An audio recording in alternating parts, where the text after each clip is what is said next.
Magandang araw sa inyong lahat. Maligayang pagdating sa aking kwento ngayon. Abangan ang mga kakaibang pangyayari na magpapakilabot sa inyo. Nangyari ang kababalaghang ito. May katagalan ng panahon. Noong mga panahong yun ay dalaga pa lamang ako't kasalukuyang nagtatrabaho bilang sales lady. Nakilala ko ang isang binatang tawagin na lamang natin sa pangalang Eric. Itong si Eric, sa unang tingin ko pa lamang sa kanya ay nakagaanan ko na ng loob. Dahil nga sa palangiti siya at malambing kong magsalita. Yun bang aakalain mong isa siyang Ilonggo o Ilocano? Kahit na dalit kasi siya ay napakalambing pa rin ang boses niya. Hindi mo iisiping galit na pala siya kung hindi mo pagmamastang maigi ang kilos niya. Dahil nga sa mga magagandang katangian na nakita ko sa kanya, tuluyan ang nahulog ang loob ko sa kanya. Nung manligaw siya at hindi nga kalaunan ay naging kami. Isang beses nga noon, habang nasa kalagitnaan kami ng pag-uusap, inalok niya akong magbakasyon sa kanilang lugar. Kailangan niya raw kasing umuwi ng panandalian dahil may importante siyang gagawin. Teka, hindi ba't parang biglaan naman yata yung pag-uwi mo sa inyo? Tanong ko pa sa kanya. Tumango siya at sinabi niyang, kaya nga inaya niya akong sumama sa kanya para naman makapagbakasyon na rin ako sa kanilang lugar. At maipakilala niya ako sa kanyang pamilya. Pagkakataon na rin yon para sa ganon ay makilala ko ang kanyang mga kaanak. Sige na Isay, pumayag ka ng sumama sa aking mabakasyon. Tsaka isama natin yung iba nating mga kaibigang sina Lorena at Ruel. Tsaka yung kababata mang si Hana. Baka mamaya kasi isipin mong pipikutin kita pagdating sa amin para wala ka nang kawala pa sa akin eh. Wika niya kasabay ng kindat nun. Siraulo ka talaga. Hindi naman ako ganun mag-isip. Nahihiyang tugon ko sa kanya at hinampas ng bahagya sa braso. Ano? Papayag ka na? Nakamiti at malambing niyang tanong yon. Dagdag niya pang wika ay wag ko na umanong alalahanin ang gastusin sa pagbabakasyon namin dahil sagot niya na lahat. Basta't sumama lamang ako sa kanya. Dahil gustong gusto niya akong ipakilala sa mga magulang niya.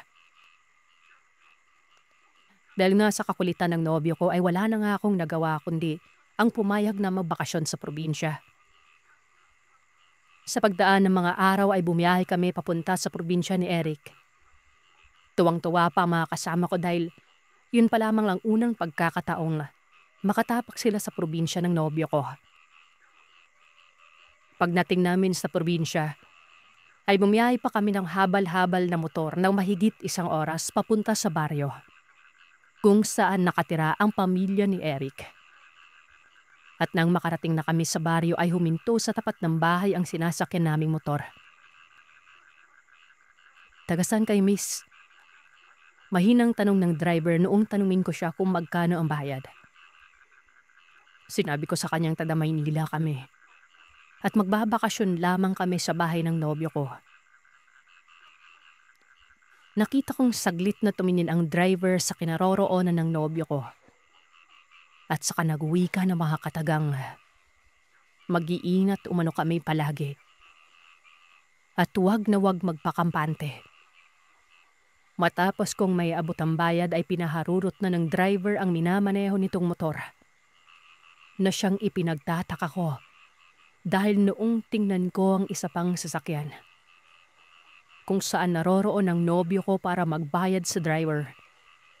Mabilis sa niyong umalis at parang nag-uunahan pang magpaharurot ang dalawang sasakyan. Papalayo. Pagkalapit sa akin ni Eric ay tinanong niya ako kung may sinabi ba raw sa akin ng driver. Saglit akong napapaisip bago sumagot sa kanya at sinabing wala. Nang tingnan ko ang bahay ng pamilya ni Eric ay may kalakihan yon. Malawak ang kanilang bakuran at maihahalin tulad ko sa mga sinaunang bahay ng mga Kastila. May mga naglalakiang puno rin na mangga, santol at iba pang mga prutas ang nasa gilid ng bahay. Unang tapak ko pa lamang sa bakuran ng bahay ni Eric. May mga nararamdaman na ako na kakaibang kilabot. Mahirap may paliwanag ang kabang nararamdaman ko na mga sandaling yon. Habang naglalakad kami sa loob ng bakuran, marahil ay nararamdaman din ni Eric ang panlalamig ng kamay ko dahil hawak-hawak niya yon. Kung kaya't marahang pinisil niya ang kamay ko at sa mahinang boses ay sinabihan niya akong huwag matakot. Mabait naman umano ang kanyang ina, lalong-lalo na ang kanyang ama. Kaya't wala akong dapat ikabahala. Isang tipid na ngiti lamang ang naging tugon ko sa kanya at napahugot ng malalim na hinga. Ilang saglit lamang ang nakalipas ay bumukas ang pintuan at bumungad roon ang isang matandang babaeng nakasimangot. At sa tingin ko ay inayon ni Eric.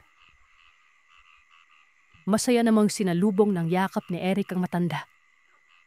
Agad na ipinakilala kami. Nag-iba yung mukha ng kanyang nanay. Magiliw na binati kami ng kanyang ina. At ang kaninang madilim na mukha biglang umaliwalas. Sana naman nagpasabi ka anak na uuwi ka ng ganito kaaga. Hindi sana'y pinaabangan na kita sa bungad ng baryo. Wika niya. Pasensya na po ma, kung hindi ako nakapagsabi sa'yo. Masayang nilapitan ako ng ina ni Eric at hinimas ang kamay ko at nagwikang, napakaganda mo naman iha. Ang swerte ng anak ko sa'yo. Sabay tingin na makahulugan sa nobyo ko. Hindi ko alam kung napaparanoid lamang ba ako ng mga oras na yon o pagod lang. Dahil bukod sa sunod-sunod na kaba ang nararamdaman ko, ay may kung ano pang mga katatakutan ang pumapasok sa aking isipan.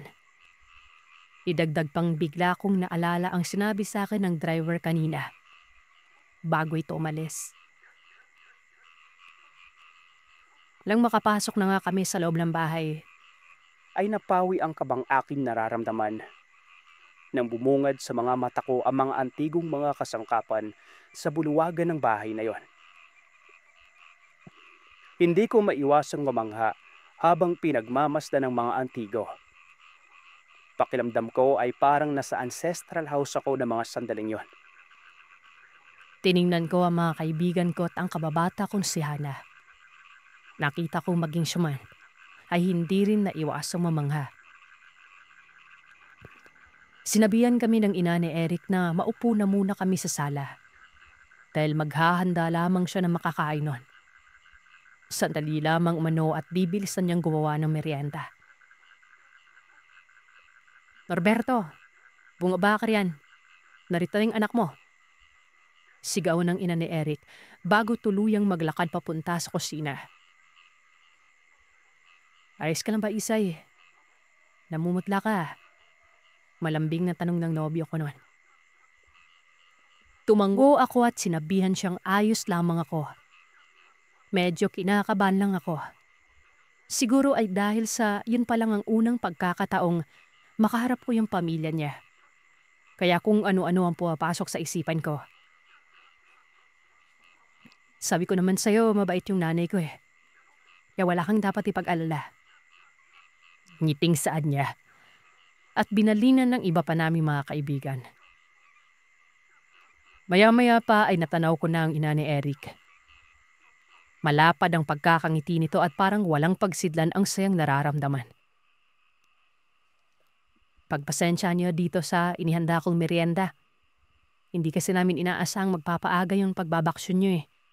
Hindi tuloy kami nakapaghanda na makakain niyo. Saglit itong tumingin sa kababata kong si Hana. Nagulat ako sa sumunod na ginawa ng ina ni Eric noon. Dahil walang ano-ano eh. Bigla niyang hinawakan ang tiyan ng kababata ko habang nakangiti ng nakakapangilabot at titig na titig sa tiyan ni Hana. Kagad namang sinaway ni Eric ang kanyang ina. Ma, mga bisita ko po sila. Tila natauhan naman ang kanyang ina at agarang humingi ng pasensya sa kababata ko na yon. Napakislot naman si Hana. Matapos alisin ng ina ni Eric ang kamay nito at tipid ng umiti. Aalis lang po. Anya pa ng kababata ako na yon. Ilang sandali pa ay narinig ko ang yabag ng paang bumababa ng hagdan. Eric, iho. Boses ng isang lalaki ang narinig ko mula sa taas ng hagdanan na yon. Napatimala ako. Tiningnan ang nagmamay-ari ng boses at nakita ko ang isang matandang lalaki na nagmamadaling maglakad pababa ng hagdan na yon. Kakarating niyo lang? Tanong nito na makalapit na kay Eric. Opo, Tiyong. Kakarating lang po namin. Pagkalapit sa akin ng matandang lalaki para makipagkamay, ay nalanghap kong kakaiba ang amoy nitong umaalingasaw sa katawan. Hindi ko mawari kung amoy putok ng kilikili ba ito o amoy nabubulok na patay. Nakangiting binati ako ng tiyuhin ni Eric at maggiliw na kinamayan nun. Nung napadako na siya sa kababata ko ay saglit na nawala ang pagkakangiti nito. Tapos ay nakita kong gaya ng ina ni Eric kanina. Diretso ang tingin nito sa tiyan ng kababata ko. Sabay suminghot-singhot ito na parang aso. Tiyong, untag ng nobyo ko sa kanyang tiyuhin. Napapakamot na humingi ng pasensya ang tiyuhin ng nobyo ko at nagwikang, pagpasensyahan niyo na ako. Bihira lang kasi kami magkaroon ng bisita dito sa bahay. Kaya't medyo naninibago ako.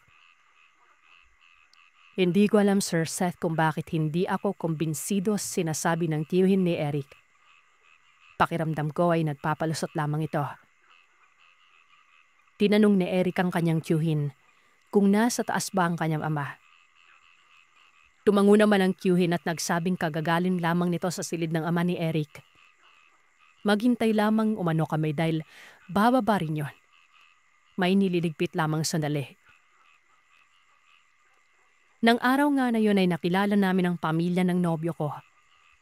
Bago kami dinala ni Eric sa silid na pagpapahingaan. Nung nagpahinga na nga kami ay tinanong ako ni Hana sa mahinang boses kung may kakaiba ba raw akong napapansin sa pamilya ng nobyo ko. Saglit na umayos ako ng pagkakaupo at tiningnang maigi ang kababata ko na yon. Bakit mo naman na itanong yan? Pagtatakang balik na tanong ko sa kanya. Napabuntong hininga si Hana at nagsabing wala. Napapraning lamang siguro siya dahil sunod-sundang problemang kinakaharap niya. Tinanong ko kung ano ang problema. Hindi sumagot ang kababata ko. Pagkos ay humiga siya at ipinikit ang kanyang mga mata. Ay nako, wag mo nalang pansinin yung babaetang yan. Malamang sa malamang, nag-away na naman silang dalawa ni Roy. Sabat na wika ni Lorena na ang tinutukoy niya ay ang nobyo ng kababata ko.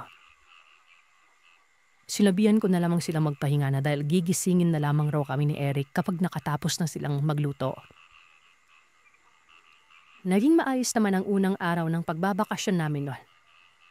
Kahit na medyo nakakatakot ang lugar na kinatitirikan ng bahay ng pamilya ni Eric. Dahil liblib na yon. Masasabi kong tahimik at presko ang hangin ron.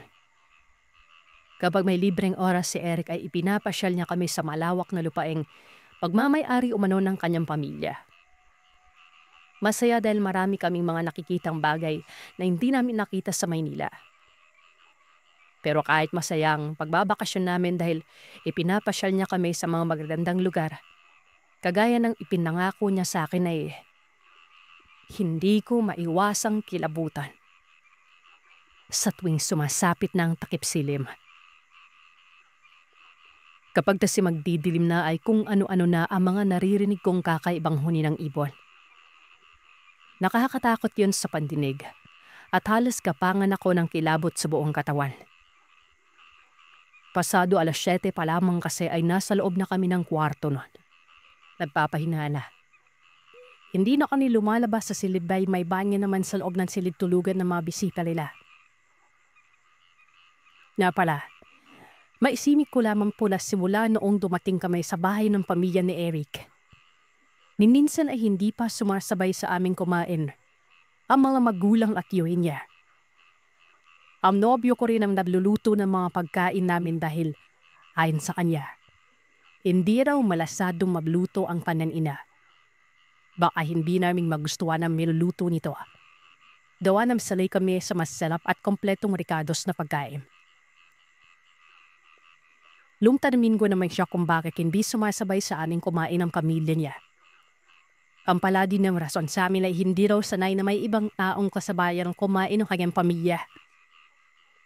Kaya't ang kinalabasan, Sir Sep, palagi kaming nauunang kumain ng mga kaibigan ko bago ang pamilya ni Eric. Ganun palagi yung setup. Isang araw, habang abala ko sa pagbabalot ng mangga sa may bakuran, nakita kong nagmamadaling lumapit sa akin si Hana. Sadlit lay pinigil ko yung ginagawa ko at piningnan ng kababata kong mabiyakad papalapit nun. Sadlik pa, nasipat kong pipig na pipig ang tiyuhin ni Eric sa kababata ko na yan. Naroroon ito sa ikalawang palapag sa may barkulahe. Hindi ko na sana papansin ang ginagawang pagpipig ng tiyuhin ni Eric sa kababata ko pero napansin kong mayat maya ang pagpunas nito ng bibig na para bang hindi nito napipigilan ang mabilaway at taram asun panay ang pagsinghap sa kawalan. Kimidabutan ako habang pinagmamasdan ng tiyuhin ni Eric nan. Hoy, sino bang pinipingnan mo dyan? Untag na tanong sa akin ng kababata ko sabay tapik sa balikat ko na maalapit na. Kaagad may napatingin ako sa kanya. Sasabihin na sana kung sino ang pinipingnan ko pero noong ibalik ko ang tingin ko ulit sa may barkulahe, ay wala na ang tiyuhin ni Eric. Sablit may ginala ko ang mga mata ko para hadilapin kung saan nagpunta ang tiyuhin ng nobyo ko noon. Napaka-imposible. Nasaan na ito? Napaka-imposible talaga gawa ng wala pang ilang segundo nung ialis ko ang paningin ko sa kanya. Pero nung balitan ko siya ng pingin ay wala na yun sa kinatatayuan. Binaid pa niyang multo. Inulit pa ni Hana yung tanong niya kung sino ang pinipinglan ko. Sabi malaman ako na wala. Hindi naman kumbinsido ang kababata ko sa laging tubon ko kaya't muli ay kinulit niya ako kung sino raw ang pinipingnan ko lang. Dahil sa magkababata kami at wala akong pilapagong lihim sa kanya. Silabi ko sa kanya ang kakaibang nararamdaman ko sa loob ng bahay at sa pamilya ni Eric.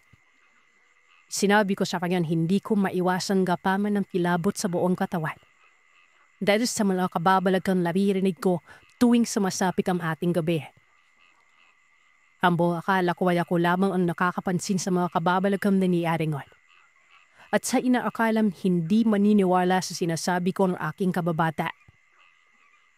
Laking bulat ko nang sabihin niya rin sa aking maging siya man ay meron bing napapansing kakaibang kinikilos sa mga magulal at tiyuhin ni Eric. Sinabi niya pang may mga panahon na huli niyang nakalala at tipig na pipig sa kanya ang ina ni Eric na para bang hayop na gutom na gutom. Hindi naman sa pinag-iisip kita isaya. Pero kasi parang may kakaiba sa yung pamilya ng nobyo mo. Hindi mo ba napapansin pingod gadapi papon lamang yumalabas ng CV yung mga magulang ng nobyo mo? Tsaka yung tiyuhin ni Eric, kakaiba makapipig. Hindi kaya aswang yung pamilya ng nobyo mo? Dadbad na saan niya. Lesamid ako sa kinain kong mangga. Matapos marinig ang sinabi ng kababata ko na yon. Pinalong ko sa kanya kung bakit sumagi sa kanyang isipan aswang ang pamilya ng nobyo ko. Saad ko pa, kung aswang o halimaw ang pamilya ni Eric, bisanay unang araw pa lamang namin sa bahay nila. Nilapan na nila kami gaya ng mga napapanood ko sa palabas. Alam mo siguro, naninibago lamang tayo dahil kaya lahin pa lamang naman tayo nakapunta sa mga libid na lugar, di ba? Kaya din ang pakiramdam natin. Huwag mo nang isiping asong lang pamilya ng nobyo ko. Para lang labor na mong mangyari yun. Uwi ka ko pa. Hindi umimik ang kababata ko at nabsabing na sa akin na raw kung maniniwala ko sa sinasabi niya o hindi. Basta siya ay hindi siya magpakampante. Teka, mukhang seryoso nata yung pinag-uusapan niyo ah. Pasali naman kami dyan. Untab na wika sa amin ni Lorena. Nakita ko magkasabay ang tatlong lablakad palapit sa kinauupuan namin. Nang maalapit na sila, latanong si Eric kung ano ang pinag-uusapan namin at bakit parang napakaseloso umano namin dalawa. Wala. Kung ano na lang, hinapabikentuhan namin. Samrik ni Handa, sabay tingin sa akin nun. Inirapag na ni Lorena ang bitbit niyang merienda. Gumawa raw kasi sila ni Ruel ng minatamis. Kada naman kumuha ng minatamis si Hana at agarang isinubo yan. Sinaway ko siya at sinabihang magdahan-dahan sa pagkain dahil baka mamaya ay sumakit na naman ang tiyan niya o kaya naman ay masira. Kumain kami ng mangkang higaw. Tapos kumain din siya ng minatamis. Piyak ay maglalaban pa na ng mga kinakain na sa loob ng tiyan niyo nun. Hayaan mo yan. Wabong pigilin ko na yung gusto niyong kainin. Saway pa ni Lorena. Sumalayo naman si Eric at sinabihan akong hayaan na lamang umanawang kababata ko. Tutal naman ay tiyan niya lang raw naman ang sasakit at hindi sa akin. Nagkatawaan na namin lahat bahir doon. Kinatabihan ng araw na yun. Hindi ako makatulog dahil sa napaka-alinsalan ng buong paligid. Pakiramdam ko ay walang pulapasok lahanin mula sa siwang ng bintana. Tagaktak pa rin ang pawis ko at uhaw na uhaw ako. Kaya naman bumangon na ako at kumuha ng tubig sa maliit na mesang nasa silid ng higaan para uminom. Pero bago pa man ako makainom ng tubig, bigla na lamang akong napagtili nang may humawak sa braso ko mula sa likuran.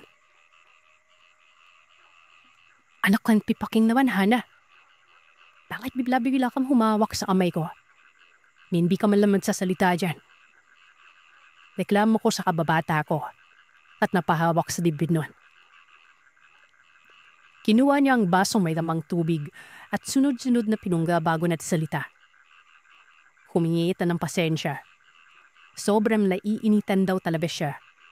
Hindi rin makatulog at uhaw na uhaw. Sinabihan ko naman siya na dapat ay nagsasalita siya at hindi yung bigyan na lamang mga hawak ng braso. Paalo ko laifo ko sa ulo na yung picture na hawak ko, di ba? Ay binabuulan pa siya. Lapanipi naman ito at abwikang kaya nga hinawakan niyo umano ang braso ko para hindi ko maihampas sa kanyang bipit kong yan. Magsasalita pa sala ako nang bigla akong makarinig ng mahihimang pagkutkot sa labas ng bintana. Lungulay sabay na pinaw lamang namin ni Hana ang gawin ng bintana at hindi nilapitan nun. Sa pag-aakalang wala lamang yan. Pero habang lumilipas ang ilang segundo, ay marinig na namin sumud-sumud ang pagkutkot sa dingding ng bintana. At parang may kung sino man ang pirit na binubuksan o binubutasan ng bintana yan. Ano yung email yan? Halos sabay pa laming na itanong sa isa't isa ni Hana. Sinabi ko sa kanya na para malaman namin kung ano ang nag-iinay sa labas ng bintana. Mas mabuti pang tingnan na lamang naming dalawa kesa naman maghuhulaan kaming dalawa. Kahit nakabadlo ako ng mga oras na yan ay marahanap ingap na inap kaming magdirakad ng kababata ko papalapit sa bintana. Bagya pa akong napatakipan ilor dahil nakalawhap ako ng napakabahong amoy. Hindi ko alam kung anong klaseng amoy ba ang nalalamhap ko. At sa panabay ko ay parang nagmumulalin sa kung saan. Mas lalong tuminbe ang kabang nararamdaman ko nung tuluyan na kaming makalapit sa may bintana. Indeed, narinig na rin namin ang aluskusan sa labas at may mga marihinang paghinal akong naririnig. At sa pakiwari ko ay para yung matandang hinihika. Sumengas pa ako sa kababata kong maraan naming binuksan ang bintana. Nang sa bayon ay malaman namin kung ano yung yuwilika ng inay sa labas na iyon. Tumango naman siya. At marahan naman naming binuksan ang bintanang yon. Saktong pagbukas namin ng bintana, Sir Seth, bigyan na lamang may malalaking pakpak. Ang kumapagaspas sa labas, papareho. Kasabay ang palakas na paghuni ng wakwak. Nabsisisigaw na kaming dalawa ni Hana at atakbong bumalik sa higaan na siyang naging dahilan kaya't magising ang magnobyong kaibigan naming sina Ruel at Lorena. Napabalikwas ng bangon na mula ito at natanong kung ano ang nangyari. Napamura naman si Ruel na may mas pasensya at marinig ang malakas na huni ng wakwak. Patakdong isinara niya ang bintana. At pagkabalik niya sa higaan nilang magkasintahan ay nag-anong siya sa amin kung bakit bukas ang bintana no. Ipinaliwanag ko sa kanya ang nangyari at kung bakit bukas nga ang bintana nito. Napalapak naman si Ruel at nagwikam sa susunod kapag may nararamdaman kami o napapansin kakaiba sa labas ng bahay, ay huwag agad-agad magbubukas ng bintana dahil baka mamaya ay magnalakaw pa na yan. May anong dalang mga patalim at ikakapahamak pa umano ng mga taong nasa loob ng bahay. Sinasabi ko na nga ba, unang tapak ko pa lang sa bahay na to. Nagkakaiba na talaga ako nararamdaman eh. Narinig ko ng wika ni Ruel. Tinanong siya ni Lorena kung ano ang ibig sabihin ng nobyo. Sinabi ni Ruel sa amin na unang gabi pa lamang raw naming sa bahay ni Eric ay may naririnig na siyang mahihinang pag-anyil sa loob ng bahay. Nang subukan niyang buksan ang pintuan para silipin ko ano ang naririnig niya. Hindi ngayon mabuksan-buksan. Ay para bang may kung sino ang kumipigil sa labas ng kwarto. Isa pa, noong nakaraan lamang habang naglalakad-lakad siya, ay may natuklasan siya sa likuran ng bahay. May isa pa umanong silidron na parang bodega dahil marami siyang mga kagamitang nakikitang nakatambak sa labas ng silid mayan. Nagtapa ka siya dahil nakakandado yung gamit ang adena at malaking padlock. Nung nirapitan niya ang abandonadong kwarto, ay may nakita siyang bahid ng dugong nakadikit sa seradora at mukhang bago pa lamang yon. Napakalansa rin at umaalingasaw na amoy at marami ang mga bangaw na nagsisipag-iparar. May nakita siyang maliit na bintana at akmang sisilipin niya na umano sana. Pero nakarinig siya ng mahihinang mayabag. Kaya naman nagmamadali na siya magkubli sa mga nakatambak na kagamitan. At inabalan kung kaninong mga yabag ng paa ang naririnig niya. Makaraan lamang ang ilang minuto ay nakita niya ang tulin ni Eric. Nagmamadali ito sa paglalakad papalapit sa silid na iyon. Manrilisik ang mga mata at tumutulo ang yaway. Habang nalamatog ang mga kamay na nagmamadaling inalis ang nakakandado. Pagkatapos ay nagpalina-lina yon bago pumasok. Natakot na ako nun. Hindi na ako napilakas na loob na silipin ang kwartong yan. Kung anong ginagawa ng kiwi ni Eric. Kaya ang ginawa ko, madali na lamang ako umalis sa pinagkukubian ko at baka mamaya nakita pa ako. Padiwanan niya. Napamaang naman ako matapos marinig ang sinabing Rowea. Hinampas naman siya ni Lorena sa balikat at nagtanong kung bakit na yun lamang niya sinabi ang laki pangalawan. Hindi ko naman kasi alam na mangyari to eh. Wika niya. Lang gabing yun na ay napagpa siya naning apat na alamin ko ano ang laman ng bodega, sinasabi ni Rowel. Sakto kasing wala si Eric ng gabi niyan. Dahil pumunta siya sa bayan dahil may pinapasikaso sa kanya ang kanyang mga magulang. Sambali lang, hindi ba delikado itong gagawin natin? Baka kasi mahuli o makita kayo dyan sa labas eh. Uwi ka ni Harner. Tuhaw ka ba? Talagang delikado itong gagawin natin. Lalabas tayo ng bahay at pingnan ng kwarto dun sa likuran para malaman namin kung may kinatagong lihim ba yung pamilya ni Eric. Sabi ni Lorena. Bago kami lumabas ng silid ay sinabihan kami ni Roel na magbila ng gamit. Dahil kung ano't ano man ang mangyari o may matuklasan man kami kakaiba. Hindi na kami babalik pa sa loob ng bahay para umuha ng gamit yan. Malakas daw talaga kasi ang kutomyel. May kakaiba sa pamilya ng nodyo ko. Ayoko man sanang maniwala pero maging ako man ay hindi ko naukumbinsi ang sariling hindi kaduda-duda ang pamilya ng nobyo ko na yun. Tinitigan ako ni Ruel. Pinanong kung handa na ba ako noon.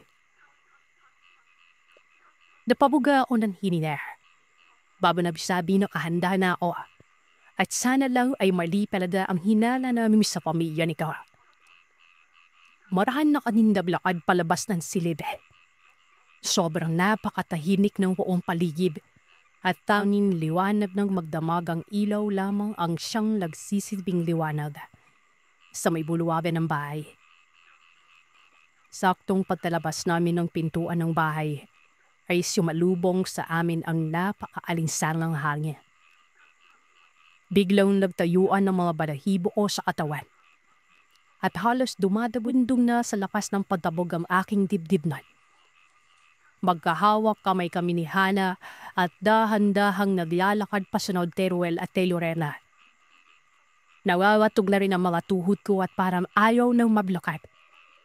Pinipilit ko ng yakasan ang aking loob dahil gusto kong patunayang mali ang hinala namin sa pamilya nila. Dahil sa totoo lang, ay wala naman silang ginagawang masama sa amin ngayon. Inalaw lang. Ang napapansin ko ay iwas na iwas sila at halos ayaw may kakanin kausapin. Palagi rin silang nagkukulong sa kani-kanilang kwarto at lumalabas lamang kapag magtatakip silin at doon lamang namin sila nakakausap. Sabli pa lang din yun dahil nakanya-kanya na silang ginagawa. Ang palaging nadaasikaso na lamang sa amin ay ang nodyo ko. At sa pagdaan ng ilang minuto, ay naraping na namin ang likuran ng bahay na yun. Hindi naman kami nahirapang tuntulin ng kwartong sinasabi ni Roel. Mataas ang buwan ng gabi niyan. Napakaliwanag ng buong paligid. Ang nakapagtataka lamang ng mga oras na yan. Sobrang napakatahimik ng lugar at ni huni o inay ng panggabing insekto o hayop ay wala kaming naririnig. Iba na rin ang trima ng hangin at parang may daraping na bagyo dahil sa lakas ng paghampas ng hangin sa mula sama ng pulong kahoy. Badlaning mabiyakad. Kailangan natin makalapit sa bodegang yan para malaman natin kung anong nasa loob. Utos sa amin ni Roel sa paos na boses. Makaraan na malang ilaw sandali ay tuluyan na kanin nakalapit sa bodega. Nakipa namin bukas yun. Umayap na dapinginan kami magkakaibigan. Bakit bukas ang pintuan? Rala ko ba sabi mo nakakandabe yan? Tanong ni Lorena. Aba malay ko. Baka may kaos sa loob. Arating na natin. Lagpati ulan ng si Ruel na maglakad papalapit sa pintuan.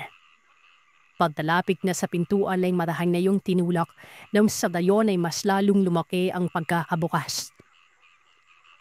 Tuwinini ko sa amin at sinengasan niya kaming sumunod sa kanila ni Lorena. Takot na takot man ay tumango na lamang kami ni Hala at nagtutulukan pa kung sino ang mauunang sumunod sa aming dalawa. Pero bago pa man kami tuluyang makapasok mga kagiliw, halos pumaliktad na ang sikmura ko sa kadahilan ng noong sumilip kami ng bahagya. Ay nakita ko ang pamilya ng nobyo kong nakasalampak sa may sahig nun. at walang sawang nilalantakan ng bangkay ng hayop. Para silang mga pusa't asong nag-aagawan ng pagkain. Dahil sa walang tigil ang kanilang pag-angil, ay rinig na rinig ko ang bawat pagnguya nila ng karneng hilaw at lamang loob ng bangkay na iyon. At halos maligo na sila sa likidong pula. Sa tuwing isinusubsob nila ang mukha nila, para sipsipin ang dugong rumaragasa palabas sa katawan ng bangkay. Hindi ko na nakayanan pang panoorin ang ginagawa nila. Kung kaya't patakbo na akong pumunta sa harapan ng bahay. At doon na inilabas ko ang lahat ng kinain ko. Makaraan lamang ang ilang saglit, ay narinig ko na sumisigaw si Lorena ng aswang. Nunyang lingunan ko, nakita kong mabilis na silang kumaripas ng takbo papalapit sa akin. At nasipat ko sa kanilang likuran ang tatlong nakakapangilabot na nilalang na animoy mga asong galising, may nagbabagang mga mata at may mahabang pangil. Ano pang tinitingin-tingin mo dyan? Tumakbo ka na! Hinahaboy nila tayo! Sigaw ni Ruel. Pagkalapit sa akin ng kababata ko ay mabilis niyang hinawakan ng kamay ko't tumakbo na kami palabas ng bakuran. Sa kalagitnaan ng gabi ay walang tigil kami sa pagtakbo. Binabagtas ang liblib na kalsada habang sumisigaw at humihingi ng tulong noon. Maya-maya pa ay nawala ang tatlong nilalang na humahabol sa amin pero napalitan yon ng mabibilis na pagpagaspas ng mga pakpak at huni ng wakwak na nagpapalipat-lipat sa mga punong nadadaanan namin. Takbo lang! Huwag kayong tumigil sa pagtakbo dahil maririyan lamang sila. Muling sigaw sa amin Ruel at sinabihan niya kaming sumunod na lamang sa kanya. Hindi na bali kung saan man mapadpad, basta't sama-sama kaming apat. Halos manghiyak-ngiyak na ako ng mga oras na yon sa pagsisising pumayag akong sumama sa nobyo kong magbakasyon sa probinsya nito. Ang buong akala ko ay lubos ko nang kilala si Eric pero nagkamali ako. Kahit na anong mangyari ay magkahawak kamay kami ng kababata ko at mabilis nang tumatakbo pasunod kay Ruel. Habang patuloy kami sa pagtakbo, Sir Seth, ay rinig na rinig pa rin namin ang huni ng mga wakwak at mga pag-angil at yabag ng nilalang. Pakiramdam namin ay patuloy pa rin kaming sinusundan. Maya-maya pa ay napasigaw na ako nang maramdaman kong biglang may humablot sa balikat ko. Ramdam ko ang matatalas na mga kukong bumaon sa balikat ko nun at pilit na kinakaladkad ako pabalik. Sumisigaw na ako at humihingi ng tulong sa mga kaibigan ko. Nakita ko namang huminto sa pagtakbo si Ruel at mabilis na pumulot ng bato at patakbong bumalik sa akin. Hoy! Bitawan mo yung kaibigan ko. Papatayin kitang hayop ka. Kitang-kita ko ang nakakatakot na wangis ng nilalang na yon. At kung pupwede lang na himingin kong lumubog na lamang ako sa lupa para hindi ko maramdaman ang grabing takot na nararamdaman, ay ginawa ko na. Sa isip-isip ko pala mga oras na yon. Swerte na lamang kung makakalabas pa kami ng buhay sa baryong yon. Narinig ko ang malakas na pag-angil ng nilalang. Napapikit na lamang ako ng mga mata at hinintay ang kasindak-sindak na magiging katapusan ng buhay ko.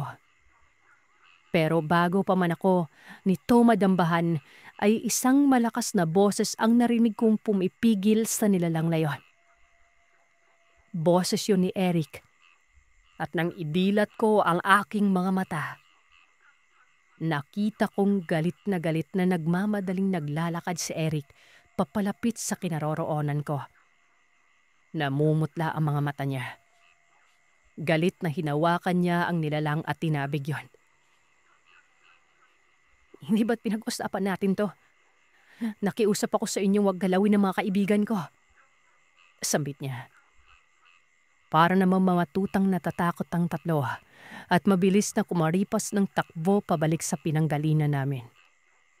Yumuko si Eric para sana'y tulungan niya ako makatayo pero agad akong umiwas dahil sa naunahan ako ng takot na baka katulad rin siya ng 3 nilalang na humahabol sa amin. Panay naman ang paghingi niya ng tawad dahil hindi niya lubos sa kalaing mangyayari ang ganoong kaganapan. Kaya pala kinakabahan siya at hindi mapalagay. Kaya't kahit hating gabi ay bumiyahe siya pa uwi. Dahil sumasagi ako palagi sa isipan niya. Tuluyan nang umiyak si Eric nang sabihin kong aalis na kami at hindi na kami babalik sa bahay niya. Dahil puro halimaw ang mga nakatira doon. Sasapakin na sana ni Ruel ang nobyo ko dahil sa naturingang kaibigan pero ipapahamak lang pala kami noon.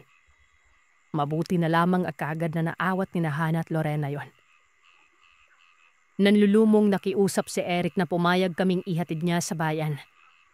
Dahil wala na kaming masakyan at mas delikado sa daan dahil baka may makasalubong ba kami na mga loko-lokong tao. Ilalalayan naman ako makatayo ni Hana at inayos ang damit ko. Makaraan lamang ang 1 oras o mahigit ay narating na namin ang bayan. Naganap si Eric ng kwartong matutuluyan namin magkakaibigan para makapagpahinga. Dahil bukas pa ng 8:00 ng umaga, ang biyahe papuntang Maynila. Pilit niya akong kinakausap at humingi ng tawad pero ni isang salita ay walang namutawi sa aking bibig. Dahil sa trauma. Pakiramdam ko kapag magsasalita ako ay baka himatayin ako at hindi magising pa. Habang ginagamot ni Hana ang kalmot sa balikat ko, ay panay naman ang pagpapaliwanag ni Eric. Ayon sa kanya, ang amain niya lang ang may lahing aswang. Pero dahil sa mahal na mahal ng kanyang ina ang kanyang ama, kung kaya't para hindi tututol ang pamilya ng kanyang ama, ay nagpahawa ng pagiging aswang ang kanyang ina. 6 na taon na siya noong makilala ng kanyang ina ang kanyang amain. Nung una ay tutol siya sa ginawa ng kanyang ina pero noong makita niyang masaya ang kanyang ina sa piling ng kanyang amain, tinanggap niya na lamang ang lahat. Isa pa, mabait at maasikaso ang kanyang amain. Kahit na aswang ang kanyang pamilya ay nasisigurado niyang tanging mga hayop lamang ang kinakain ng mga ito at maliban doon, wala na. Naging bantog rin ang kanyang pamilya sa kanilang lugar pero kahit ganoon ay walang sinasaktang kababaryo ang pamilya niya. Patawarin mo ako, Isay, kung hindi ko sinabi sa iyo ang tungkol sa pagkatao ng pamilya ko. Gusto ko lang naman makilala mo sila para pagbalik natin sa Maynila, magsisimula na tayong bumuo ng pamilya. Malungkot na wika niya. Tanging pagtangis lamang ang naging tugon ko sa mga sinasabi niya. At toong makabalik na kami sa Maynila noon, ay saka pa lamang inamin sa amin ni Hana na 3 buwan na siyang buntis. Doon ko pa lamang naisip na kaya marahil naging agresibo ang pamilya ni Eric noon. Yun ay dahil mabango para sa mga aswang ang buntis. At kaya siguro palaging nagkukulong lamang ang mga yon. Umiiwas para hindi makapanakit. Simula nang mangyari yon, ay hindi na kami muling nagkita pa. Ni Eric, mapagpalang araw po sa inyo. Lalo sa inyo, Sir Seth. Itago niya na lamang po ako sa palalang Edmar. Kung minsan, medyo nagdadalawang isip tayo sa isang bagay. Lalo na kung ito ay bago pa lamang sa ating paningin. Katulad din sa paniniwala natin na siyang nakagisna na natin mulat sa pulpa. Hindi naman maipagkakalila na may mga kultura na detalyo. Magkakaiba at nakadepende ito sa kung ano ang pinaniniwalaan. Kaya ko sinabi ang mga ito. Dahil yan ang makikita sa pamilya namin. Yumati akong marangya, Sir Seth. Halos lahat ng luho ay kayang ibigay ng aking mga magulang. E panang ay naaayon sa edad ko. Nililimikyan din nila ako. Oo, Dayon naman pala din totoo pero magpadanan pa man. Ang mga magulang ko ay parang iniwan ng panahon. Maaluma kasi ang mga pamamaraan nila. May mga madadandang trabaho sila. Ang tatay raw ako ay isang abogado, habang ang nanay Amaya na mariguro. Hindi mo talaga aakalaing mapamahiin sila nun. At maniniwala sa kung ano-ano na sa tingin ko noon ay hindi naman talaga totoo. Biro niyo, pulido at mga lihipi mong profesional. Pero bela pa rin nila ang kung anong kultura ang nakadisna nila noong mga bata pa. Magkakapera ng talaga sila. Sa bagay, nasa iisang nayin ng naman sila nakatira. At mula rin sa hirap ang kanilang buhay noon. Dahil lamang talaga sa pagsusumikap ay nakapagtapos ng pag-aaral na hindi umaasa sa magulang. May impluwensya naman ako, pero hindi talaga ganun kakumbinsido. Kumbaga, pahabyaw lang, na kung niisipin ay sinasakyan ko lang para hindi meron ako maiba sa bahay namin. Hanggang sa nagbago ang lahat sa akin. Aminado akong napakarami ng kwento na may panimula na dahil sa mga nasaksihang kababalaga rin na bago ang pananaw. Pero ito lang ang sasabihin ko. Ang pagbabago ko ay hindi partikular sa kung anong nakita ko. O hindi kung ano talaga ang nangyari sa akin nun. Malalaman niyo po yan sa kabuuan ng kwento.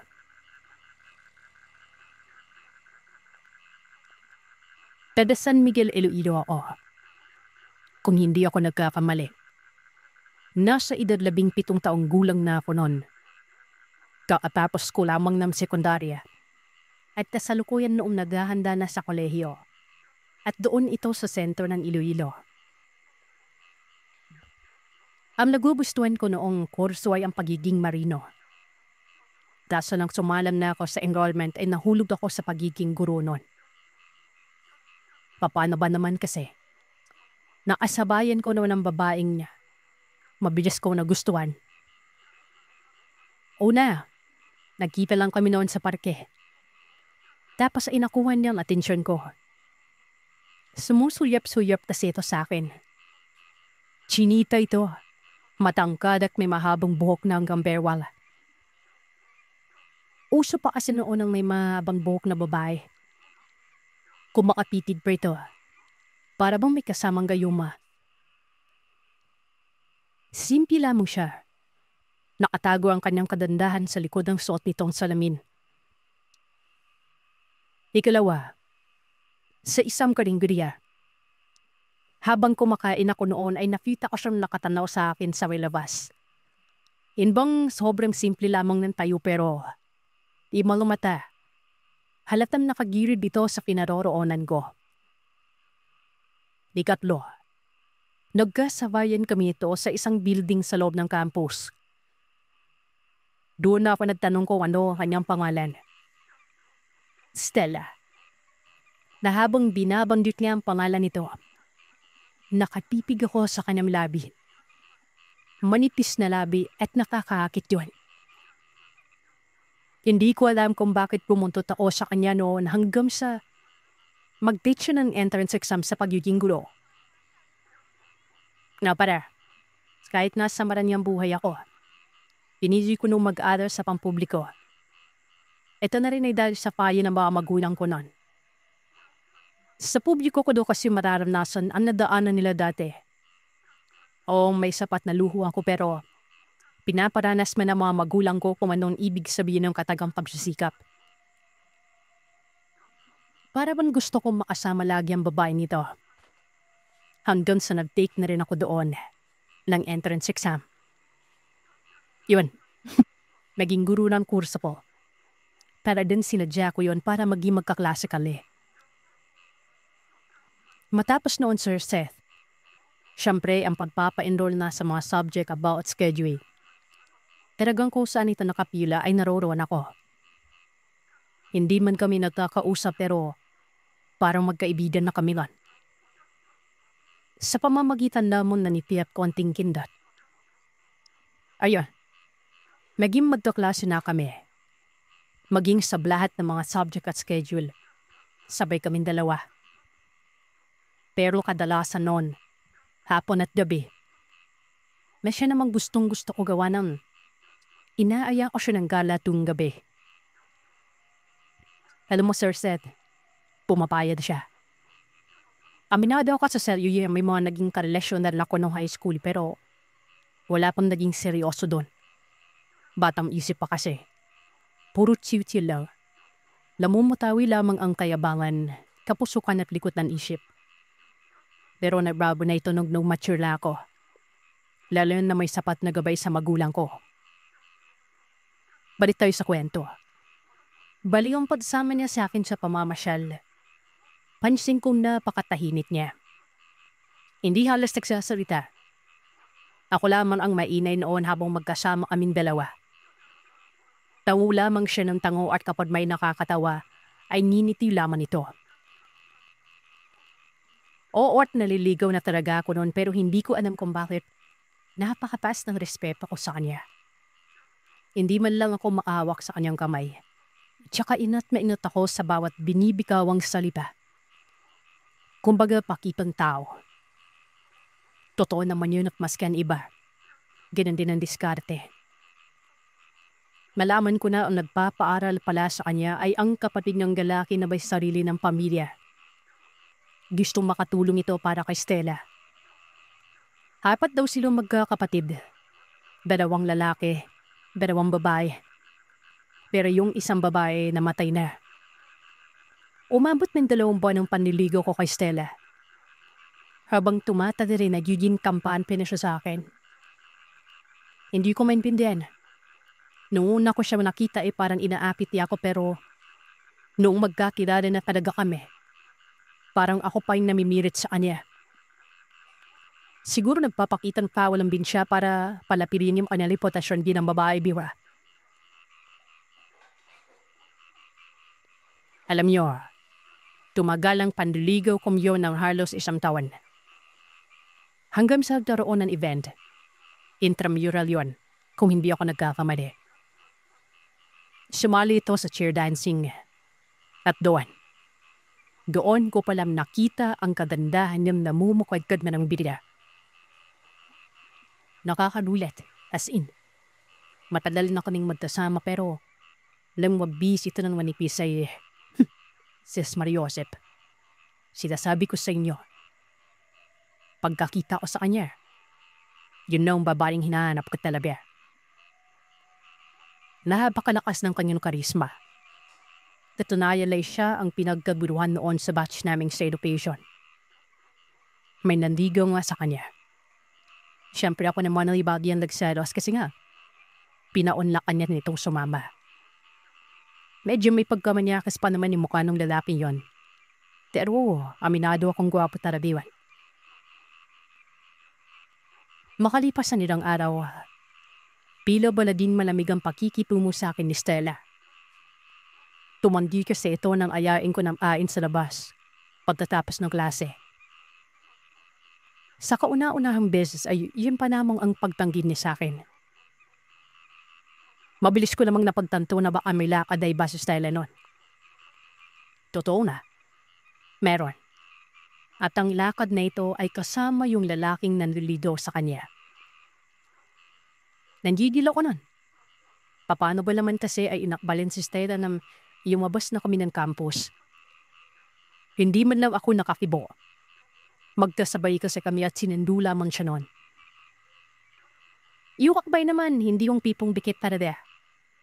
Parang kaibigang akbay lang pero siyempre iba rin dating sa akin nun eh. Lalo pat hindi lumiliwan si Stella nun. Lucky sa balik talaga ako. Tapos garip na ang mukha ko nun. Panay sipat pa ako sa mga mata ng lalaking yon. Pero nininitian lamang ako na para bang wala siyang pake.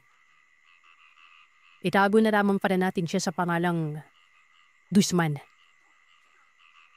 Hindi maipagkakaniira na kasalukuyan talaga ako noong kinafire ng Pochesweros. Makaka-relate naman kayo, di ba? Hanggang sarad mong kahit si Stella na mauna na akong umuwi. Nasaktan ako nun. Hinila ko yung kamay niya. Tiniktidan ko ang lalaki para hindi sumunod pero matigas yun kaya naganap na ako ng kamaw. Pumapanood si Stella nun. Tinatanong kung ano daw bang ginagawa ko. Hindi ako nagsasalita. Hila-hila ko lang tradisyonan hanggang sa nagalik na siya sabi. Ano ba tayo? Sabi mo sa akin kung ano ba tayo? Magkaibigan lang, di ba? Inam naman. Ba't ang pating gusto ko sa buhay pinapakailaman mo? Para bang nahinto mundo ko nun. Tuwigil ako at saglit na palala. Tama naman siya sa sinabi niya. Halba kami, di ba? Wala naman akong relasyon sa kanya. Hanggang sa hindi na ako nakapagpigil nun. Ang tugon ko. Mamadali ka ba? Pasensya ka na. Gusto ko kasing magkaroon ng sapat na panahon eh. Hindi para sa akin kung hindi para sa'yo. Gusto kong makilala mo ako ng lubos. Oo, naniligal ako. Hindi bala tayo yun? Ano bang dapat kong gawin? Sabihin ka na malaki pa. Tingin mo sasabutin mo kaya ako sa maikling panahon lang na pagkakakilala natin? Oo, gusto kita. Mahal kita. Tuwido. Yun na yun. Ayos na ba yun? Nagkapipigan kaming dalawa. Walang kibuan pagkatapos noon, pero hindi siya dalipignan. Bagos, ang lumanay at panlamlam ng kanyang mga mata. Dagdag ko pa na dalisay ang pakikisuyo ko sa kanya. Walang kapantaling respeto at pagbibigay harapan. Dila na naman siyang naglakad doon tapos nakaangat ang balikat nito na para bang magtatampo. Natakabidyo ng lakad kaya hinabol ko naman. Hinila ko ang kamay at sinabi ko sana kung ano man yung nabitawan kong salita. Siya tulan na yun. Sa kung anong nais kong maiparating sa kanya. Pero nang humarap siya sa akin, nakangiti ito, Sir Seth. Yung mga mata ay lumuluha.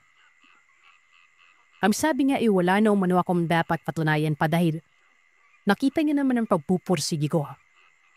Pero ang padalya daw inantay na mga sandaring yon. Tumango ito at sinabing tinatanggap niya ako. Una pa lamang umano ay tanggap niya naman para daw ako. Maging nung una pa kaming magkita sa parke. Napabuntong hininga ako noon ng pagtanadim-ladim. Napakasaya ko. Siguro yun ang pinakamasayang sandali sa panang buhay ko.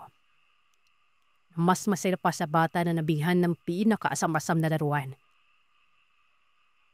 Napunayan, dahil sa sana ko noon ay napayak pa ako. Inulit-kulit ang salipang mahal ko siya. Tumango ito at hindi ko inaasahang iyayakapin niya ako. Kasunod ng pag-alik. Sorry, Guzman. Maging kami na. At sa kauna-unahang pagkakataon ay nakayakap ko siya at nalikan pero andun din lang. Promise. Himatid ko siya sa ingawapahan ng bahay. Nag-usap pa kami doon bago pa ako umulit. Kumakonbirit ako noon sa tuwa habang ako naman ay patungo sa aking boarding house. Sinadya ko talagang madapit lang ang tirahan ko sa kinikiran niya. Nasa kabilang kanto lamang ito. Basta sa likod ito ng malaking establishmento. Naon kaharap naman noon ay ang eskwelahan namin. Sa sentro ito ng Iloilo. Gaano kami kalapik noon ay mas naging malapik na ngayon. Lalo na kami natado officially. Pero may sinabi lamang siya sa akin na nagpapagulo sa isip ko. Ang kakadam sana ay walang magbago sa akin sa oras na malaman ko ang totoo noon. Nakapagtataka. Pinatanong ko naman siya noon kung ano ba ang pinagsasasabi niya. Pero hindi ito nagsasalita. Pagkos, yung mga ngiti niya ay may kasamang pagiging aligada.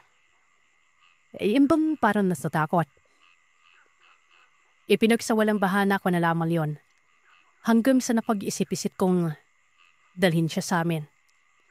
Ipapakilala ko siya sa mga magulang ko. Ang sabi na naiiyaw man na siya pero giniit kong walang dapat ikahiya. Walang problema sa mga magulang ko. Gawa ng bugtong na anak lamang ako nun. Kung anong ikakasaya ko, yun bilang itakasaya ng mga magulang ko. Sa madaling salita, lapapayag ko siya, Sir Seth. Nagperada ako ng araw. Malapit na rin naman yung mabakasyon nun. Ilan na lang napili ko. Ang unang linggo, pagtatapos ng second sem. Ayos na ba yun? Hindi ba magtataka yung mga magulang mo? Tanong ko nun. Abay, magtataka syempre. Kinita madam, dun muna tayo sa aming bago tayo sa inyo. Yan kung ayos lang sa'yo. Una muna kitang ipakilala sa panig ko. Mungkahin ni Stella nun. Pero nakita kong parang balisar ito habang sinasabi niya. Magpadanon pamanay tumangu ako at sinabing mas maganda ba yun. At ayong nangyari, Sir Seth. Taga San Joaquin si Stella. Hindi na lamang natin babangyukin ang eksaktang lugar. Para na rin sa reputasyon niya at ng mga nakatira doon. Basta, sa liblib banda ang bahay nila noon. Matapos makuha ang class cards, ay doon na kami umuli sa kanila. Kinafabahan ako at paulit-ulit kong sinasangbit sa isip ko. Ang mga katagam, dapat kong sabihin sa oras na bumumad na ang mga magulang Miss Stella noon. Tapon na kaninang nakarating sa San Joaquin. Sumakay pa ng habal ng halos parahating oras bago pa makarating sa lugar nila. Pero hindi pa sa mismong bahay. Kinakailangan pa naming mabilakad noon. Nakakapanibago. Nakadisnan ko ang syudad. Marami ang buhay. Pero naglalakad ako noon sa napakasupal na lugar para namang bumisita sa magulang ng nobya ko. Maarte ako pero hindi pa rin ako noon nagkakita ng anumang pagdudunili at pagdaydaw. Kumbaga, chill lang. Dahil tandap ko lang magiging kapalaran ko. O sakaling kami nga magkakatuluyan. Hanggang sa makarating kami noon sa isang maliit na nayon, laparabang kung sino ang dumating. Halos lahat ng mga tao doon ay nakapipig sa akin. Ibang klaseng itig yun. Na parabang takot ang mga ito. May iba pa nga doon na nagtrakabuluman tapos ay bigla na naman pumapasok sa loob ng bahay. Patuloy lamang ako sa paglalakad doon. Habang nakabuntok kay Stella. Hanggang sa tinuro niya sa unahan ng isang direksyon. Doon naman ang bahay nila banda. Parang mapapamura ako noon kasi nga inakala kong doon na sa nayon yun ang bahay niya. Takipsilin mo na malasan na rin yun. At kapansin-pansin sa lugar ang usop na galing sa may siga. Para bang ang mga bahay doon ang nagsisiga. Para sa akin, latuwal lang siguro na para pantaboy ng lamok pero may kakaibang amoy yun na para bang matapang na klase ng kahoy ang sinisigaan. Nakakasulasok yun. Hanggang sa idam saglit lang, bumuwad na ang bahay nila Stella. Malaki ito. Malapad, pero nakaanlat ang side sa lupa. Tipikal na maalumang bahay yon. May 2 tao ang nakabumad sa beranda. Isang binata at isang may katandaang babae. Nakapitig ito sa akin at walang emosyon ang mga mukha. Lahin bang pipiglan na parang wala lang. Augam sa kinawag ni Stella ang babae. Nabay na pala yun. May pago na namang natin sa panlanang redera. Dali-dali akong pumanik ng beranda at nagmanaw sa kanya. Hindi kumibo ang babae. Kahit nagpakilala ako ay paradong walang inik yun. Wala akong pagdadalawang isip na sinabing, nobyo ako ni Stella. Yung binata namang kapag ni Stella, Naitago na lamang nating Karyo ay tumango lamang nito at ang sabi, kamusta daw ang biyahe? Hindi ba daw ako napagod noon? Sabi ko naman hindi. Ayos lang sa akin. May po ako doon sa may berada. Samantalang si Stella naman at ang nanay niya ay nag-uusap sa loob ng bahay. Pabulong ang pag-uusap nila. At pala'y pingin sa akin ng dalawang yon. Madilim na. Kung kaya hindi ko na gaano malitari ang paligid. Yung si Stella, hindi naman na iba sa amin na may nobyo na siya. Inamin niya yan, kaya huwag ka mailang. Ayos lang sa amin. Si nanay, ganyan pa rin ako maritungo. Medyo slick pa yan, pero mabait yung nanay namin. Sad sa akin ng kapatid ni Stella. Bumaba yun ng bahay at kinuha nito ang gasera na nakasabit sa isang poste. Sinindihan niyo. At muling ibinalik kung kaya nagkaroon ng liwanag sa may labas. Bali Petromax po yung iniwan na yun. Kung kaya malapad ang naabot ang liwanag. Maya-maya pa ay may dumating na isang lalaki. Dumaan lamang ito sa harapan ko at napasimangot pa ang mukha ko noon.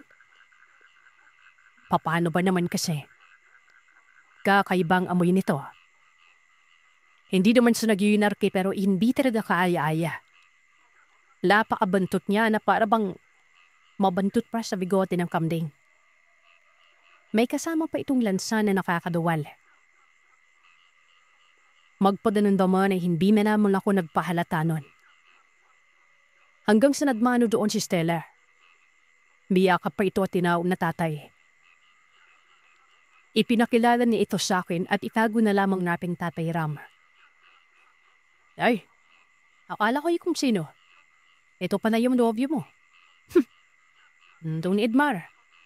Isipin mo na lang na bahay mo to. Bueno, may tatapusin na akong trabaho. Mamaya ay babalik din kadad ako. Nakangiti siya. Bababa sana ulit ng bahay kaso inabot ko ang kamay niya at kadad akong nagbano. Pero habang nangyayari yun, talagang pinipigilan kong huminasarse. Hinapuhap pa nito ang ulo ko at ang sabi, mabalit daw akong bata. Noon makababa na ito ng bahay, napansin ko si Karyo na sinundan ng pingin ng panorama. Na para bang galit ito. Tapos yumukuyo-ko pa si Karina. Para bang sinisipat ang tatay niya hanggang sa makalayo ito. Medyo kataka-taka pero dahil na hindi ko pa sila pinala. Dahil hindi ako nabisip ng iba. Yumapit sa akin si Karyo. May bilirong toon na siya namang labis kong ipilagtataka. Edmar, dapat may binigay sa iyong tatay. Huwag mong tatanggapin ha. Huwag ka masyadong lalapit sa kanya. Bistansya ka nang kahit mapag-aalapain ka pa. Siyempre nakakulit ang mukha ako nun. Kagad ako nagtanong kung ano ang dahilan. Kung meron ba silang alitan ng kanyang ama. Hindi ko alam kung bakit kinilabutan na lamang ako bigla nun. Paano ba naman kasi? Ayon kay Karyo, wala silang alitan ng tatay niya. Pero hindi umano ito madalas nagpapakita sa kanila. Nagtataka nga siya umano kung bakit bigla na lamang umanong lumitaw yun. Siguro ay nalamang naroroon daw ako sa lugar. Teka sandali Karyo. Ano bang meron sa tatay niyo? Rebelde ba siya?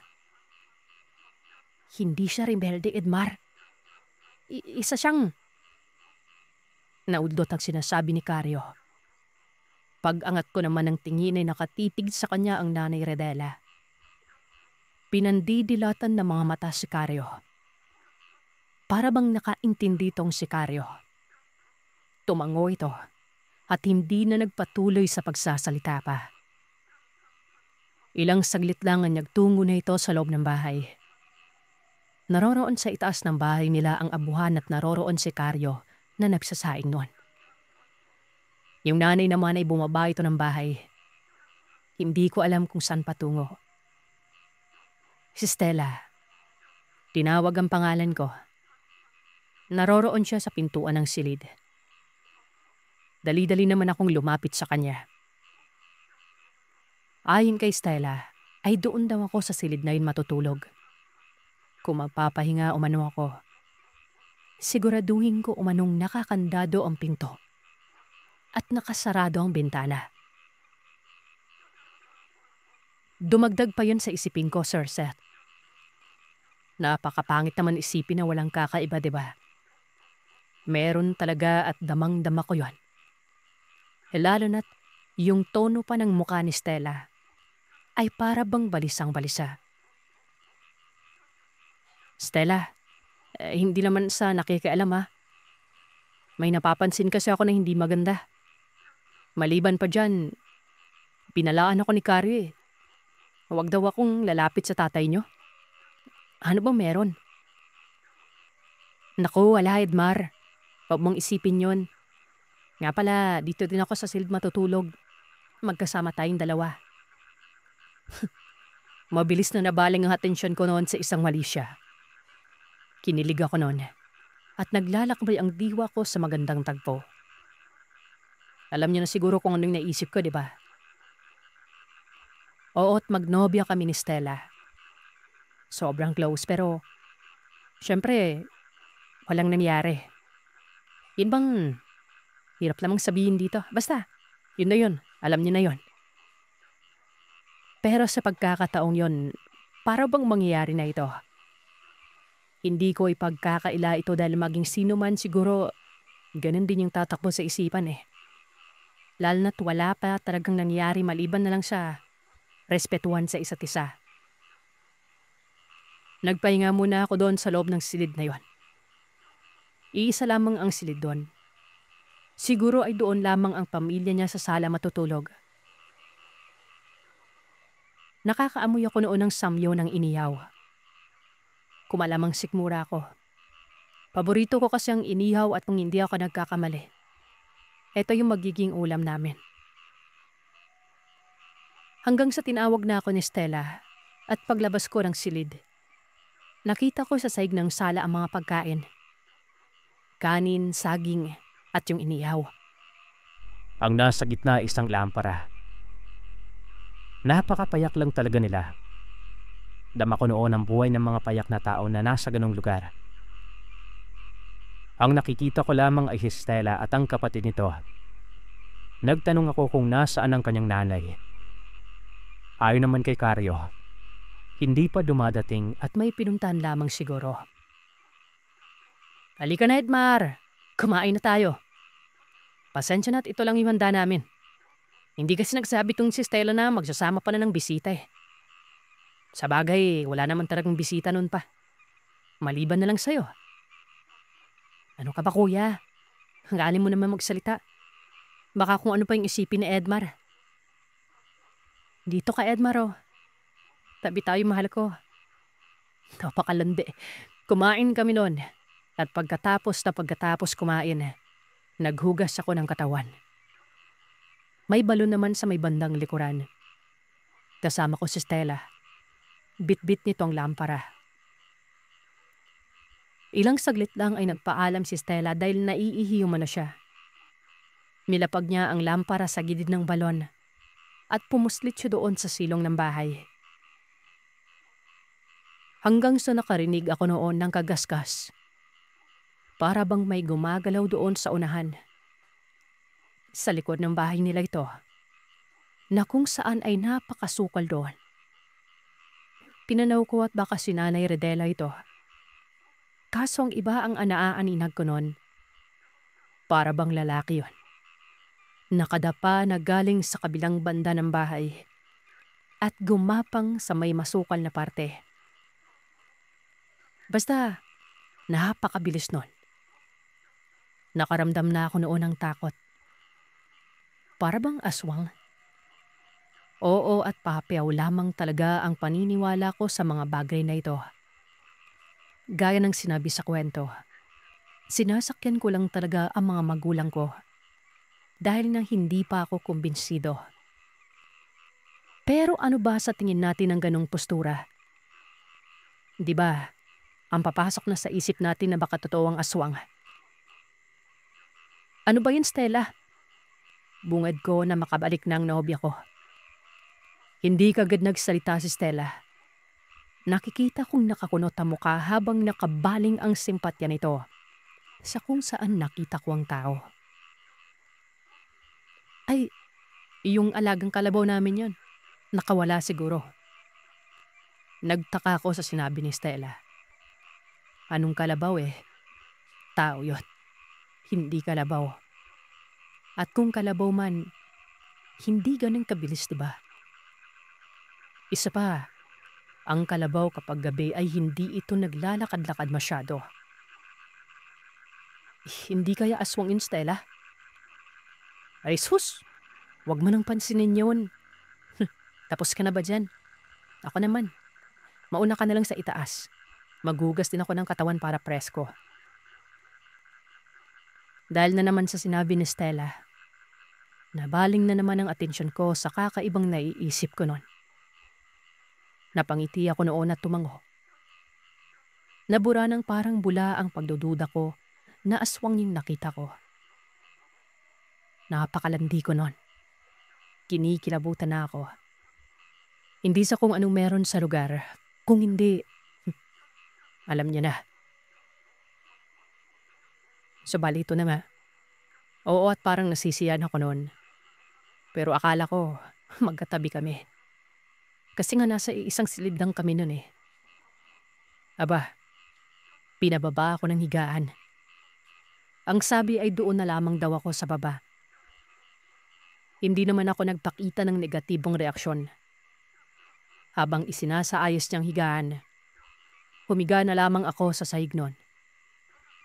Banig lamang yon at napagawi ang tingin ko sa ilalim ng katre. May napansin ako doon mga bote. 2 yon. Yung isa, litro ng soft drinks. Habang yung isa naman ay sinlalaki ng galon. Basta bote yun na korting galon na may kung anong mga laman ito. Yung nasa litro ay mga ugat ng kahoy na nakalubog sa kung anong likido. Habang yung malaki ay parang langis ng motor sa itim. Hanggang ano ba itong pumasok sa isipan ko at bigla ko na lamang inabot yung malaking bote na yon. Binuksan ko ito. Lapadwal ako noon kasabay ng pagpikit ng mga mata. Sobrang baho ng laman. Pamilyar pa sa akin ang baho na parang singbantot ng tatay ni Stella. Dahil sa pagkabigla ko doon ay nabitawan ko ito. Mabuti na lang at naharangan kaagad ni Stella kaya hindi natumba. Pero matapos nun, nakarinig ako ng igik ng malaking baboy sa may silong. Para bang galit na galit yon. Napatilita si Stella. Nakikiramdam. Hidong saglit lang ay isinaoli niya ang katip at binalik sa ilalim ng boteng yon. Ba't mo kasi pinakailaman, Edmar? Ayam tuloy. Nagbahis. Matulog din na. Bumadmi ka sa akin, Juan. Lagtaka ako na para bang ang gating noon sa akin may dahil sa pinakailaman ko. Merong nagadip. Ang ibig sabihin kasi ng nagbahis, Sir Seth, nagwala ito. At kung hindi ako nagkakamali, ito yung nasa silong ng bahay. Teka, ang gulo mo, Stella. Ako ka mo, madagalit. Alin yun nasa baba? Ano ba yan? Parang malaking baboy. Sabi niya naman, wala gaw. Huwag ko na isipin. Kung gusto ko daw tumabi sa kanya ay ayos naman. Ayun na naman. Para bang inilalayo niya ang bawat tinatanampong kakaiba. Hinila niya ako at sinabing matulog na daw kaming dalawa. Ginamat pa niya ang paa. Tapos pinatong sa paa ko. Bali, yung forma niya, nakabikip na yung, alam niya na yun, na siya namang gustong-gusto ko noon. Siyempre nakikiramdam ako. Hanggang sa inihipan niya lang para sa unawan namin. May naaaninag naman kasi nga bukas ang ilaw sa beranda nun. Inilipat kasi ni Kari doon ang Petromac. Humarap ako sa kanya. Tapos nagtipidan kaming dalawa. Dahan-dahan kong inilapit ang labi ko sa kanya pero umatras ito. At sinabing ano ba daw ang ginagawa ko. Papakasalan naman kita eh. Ikaw na yung babaeng gusto ko makasama. Pangako, Stella. Teka lang, ang bilis mo naman. Hindi pa tayo tapos sa pag-aaral na. Huwag mo na ba yun? Hindi pa tayo handa. Malumanay na sagya sa akin nun. Pero sa dating ng boses na yon, sobrang lambot na wari bali kahit tumatandi ay gusto dito may mangyari. Kung kaya naman mas uminit ako nun. Hanggang sa muli kong inilapit ang labi ko kaso kinulak niya ang bibig ko. Sabi niya nga daw, hindi pa kami handa. At hindi pa din siya handang ibigay ang kanyang sarili. Ano kayang sasabihin ng pamilya mo? Ano kayang nasa isip nila ngayon na nasa isang siligan tayo? Alam mo namang nagdadasal ng tayong dalawa, di ba? Siyempre may pagdududa sila. Yung pagdududang yun, palit naman isipin kung wala talagang mangyari, di ba? Kirki tayo, Stella. Kaya yung pagdududang yan, tutuanin na rin natin, oh. Sige na, mahal. Ano ka ba, Edmar? May nakintiwala nila sa'yo. Di mo naman mag-isip. Alam mo nang mabuti ka at alam pingiran hindi pa tayo handa. Biglang naudlot sa pagsasalita si Stella. Maging ako noon ay napatigil sablit sa pagina. Mantakin niyo. Umalog ba naman ang bahay na para bang may hindolinan? Tapos iyong sablip lang ay nakarinig ako ng paglaniknip ng kawayan. Sububuman ito bahagi. Ito ang kinakapitan ng pawi de Bobong. Kitang-kita kong nasa tapat mismo ni Palamian. Bagya pang gumaloktot ang kawayan na para bang may mabigat na bagay na nasa may itaas. Ano yan? Stella, huwag mong sabihin hindi aswang yan. Pero hinatak ni Stella ang kumot at dadtalukpong kaming dalawa. Matapos noon ay loud sang bit na mga kataglas sa Stella nang huwag ka man bistorbo. Matutulog na ipao eh. Umalis ka dyan, dun ka sa iba. Hindi ako nakarinig doon. Literal at kung hindi ako nagkakamali. Pinataboy niya ang nasa itaas. Isang aswang yon. Nakakatakot naman dito, Stella. Tama ba ako? May aswang dito? Ang maingay. Matulog ka na lang. Dumaan lang yan. Tugon ng kasimbahan ko. Dabdod pa nito Kaya daw nagpapausok ang mga tao sa lugar dahil may gumagana na daw na aswang. Lagkataon na kalimutan siguro ni Karyo ang man pausok din. Kaya nakanapik ito. Pero wag daw magkanala dahil wala umano mangyayari nun. Napakakampante ng pagsasalita na yon. Pila ba ako lamang ang natatakot? Palmada lamang kasi si Stella. Kaya ayon, imbis na maglandi ay kumanuman na lamang din ako. Umakas yung pagkalalaki ko. Nawala na ako ng gana at napalitan ng paninirabot nun. Dulong-bulong isip ko. Lahat ng mga nakita ko at naririnig na kakaiba doon. Pinagtatanto ko talagang aswang yan pero ang tanong, sino? Hinawi ko ang kumot at sinilip ron itaas. Nakahawi ang pawid doon at kitang-kita ko ang kalanitan. May gumagalaw. Parang maiihi ako sa takot. Alat na anatan banaag na kulay bilaw na para bang malamatayon. Idadbed mo pa yung mabawang amoy.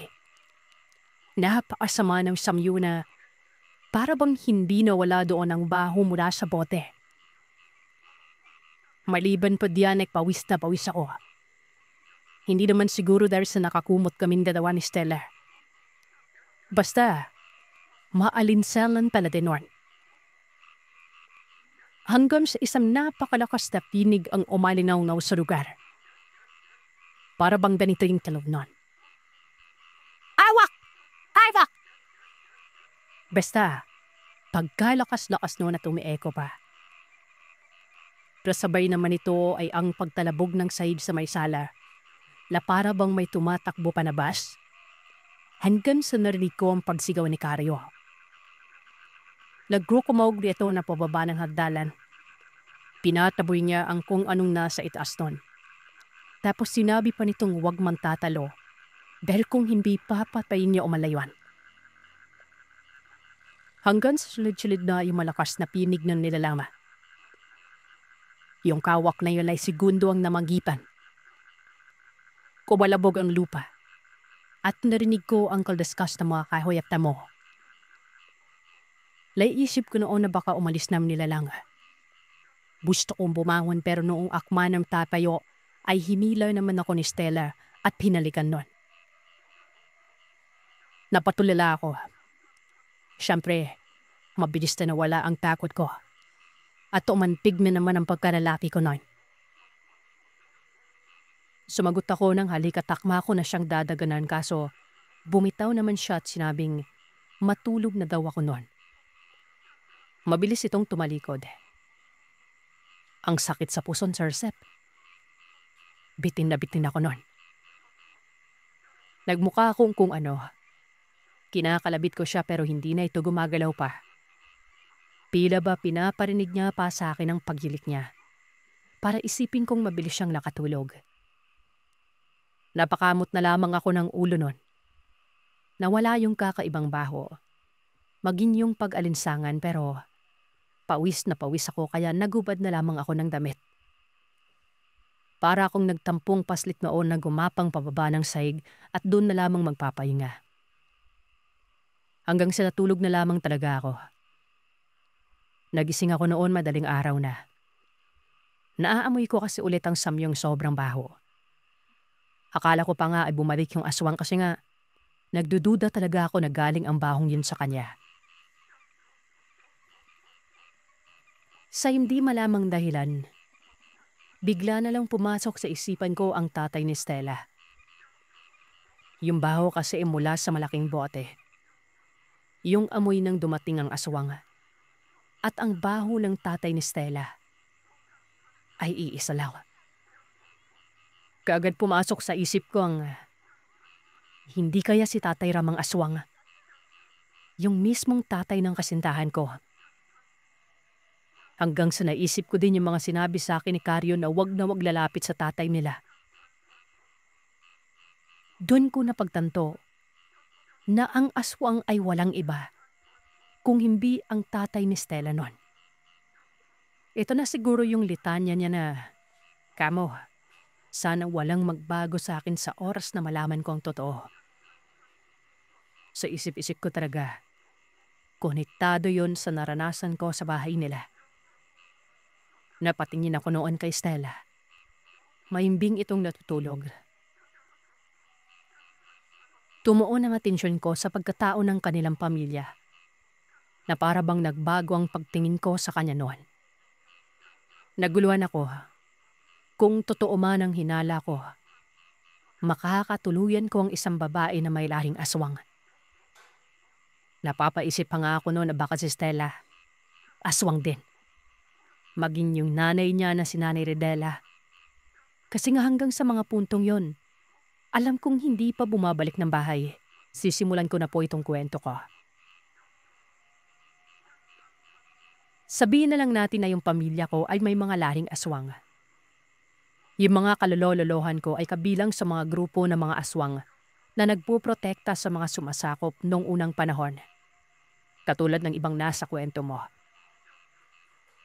Hanggang sa kapanahunan namin, yung tatay at lolo ko ay nagpuprotekta at nagsisilbi sa isang pamilya.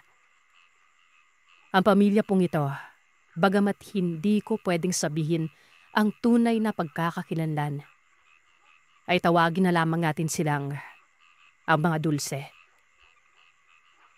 Sako po kami, Sir Seth, sa Hacienda de Dulce. Opo, Alam at tanggap po kami ng pamilyang ito. Yung asyenda ay parang isang paraiso para sa amin na nakatira sa loob.